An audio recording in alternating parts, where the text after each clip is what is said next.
পাঁচবারের বিশ্ব champion Brazil আসবে বাংলাদেশে, তাও আবার বাংলাদেশের সাথে একটা ম্যাচ খেলতে। Can you imagine? যদিও অনেকে এটাকে গুজব বলতেছে, বাট এটা এখন আর কোনো গুজব নয়, কারণ ব্রাজিলিয়ান ফুটবল ফেডারেশনের 5 সদস্যের একটা দল ইতোমধ্যে বাংলাদেশে এসে ঘুরে গেছে। তারা ঢাকার জাতীয় স্টেডিয়াম, বসুন্ধরা কিংস এরিনা এবং কয়েকটা হোটেল পর্যন্ত ঘুরে দেখছে। সেই সাথে মাঠের অবস্থা, ড্রেসিং রুম, গ্যালারি, নিরাপত্তা, এই সব কিছু তারা যাচাই বাছাই করে দেখছে। অর্থাৎ ব্রাজিল যে সত্যি বাংলাদেশে এসে বাংলাদেশের সাথে একটা ম্যাচ খেলতে যাচ্ছে, এই বিষয়টা এখন পুরোপুরি নিশ্চিত। যদি এই ম্যাচটা শেষ অবধি মাঠে গড়ায়, তাহলে এটা বাংলাদেশ ফুটবল ভক্তদের জন্য, বাংলাদেশ ফুটবল ফেডারেশনের জন্য এবং বাংলাদেশ ফুটবল দলের জন্য অনেক বড় একটা বিষয় হবে। কিন্তু সমস্যা হচ্ছে, এই ম্যাচ খেলতে ব্রাজিলের খেলোয়াড়, কোচিং স্টাফ সহ মোট 90 সদস্যের একটা দল বাংলাদেশে আসবে এবং এই একটা ম্যাচ আয়োজন করতে আনুমানিক খরচ ধরা হয়েছে 60 কোটি টাকা। এদিকে বাফুফের বার্ষিক ফান্ডই নাকি 63 কোটি টাকা। অর্থাৎ ব্রাজিলের বিপক্ষে বাংলাদেশের এই একটা ম্যাচ আয়োজন করতে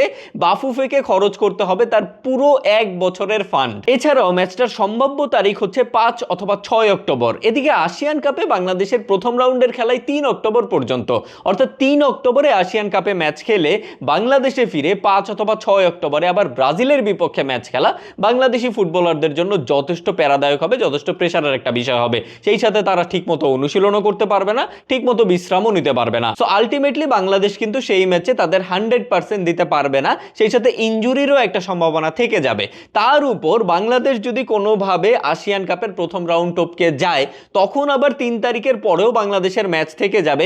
তখন আবার ব্রাজিলের সাথে আসিয়ান কাপের ম্যাচের তারিখের মধ্যে কনফ্লিক্ট হবে। আর সব থেকে বড় বিষয় হচ্ছে, যুব ও ক্রীড়া প্রতিমন্ত্রী আমিনুল হক অলরেডি জানিয়ে দিয়েছে যে সরকারের অবস্থা বর্তমানে খুব একটা ভালো না। সো এই একটা ম্যাচের জন্য এতগুলো টাকা আপাতত সরকার বহন করতে পারবে না। সেই সাথে বাফুফের যেখানে বার্ষিক ফান্ডই মাত্র 63 কোটি টাকা, সো বাফুফের পক্ষেও এই একটা ম্যাচের জন্য 60 কোটি টাকা খরচ করা তো পসিবলই না।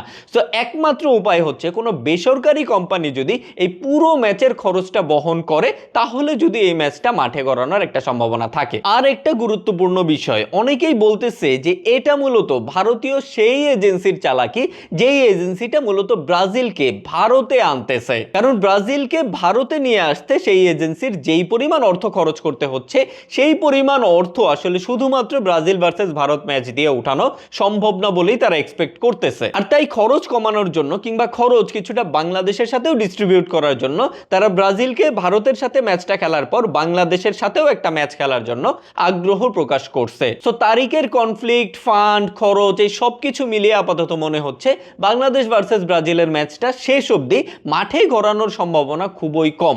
বাট কোনোভাবে যদি এই ম্যাচটা হয়ে যায়, কোনোভাবে যদি ব্রাজিল ভার্সেস বাংলাদেশের ম্যাচটা মাঠে গড়ায়, তাহলে বাংলাদেশ ফুটবল ভক্ত এবং বাংলাদেশ ফুটবল দলের জন্য এটা দারুণ একটা বিষয় হবে।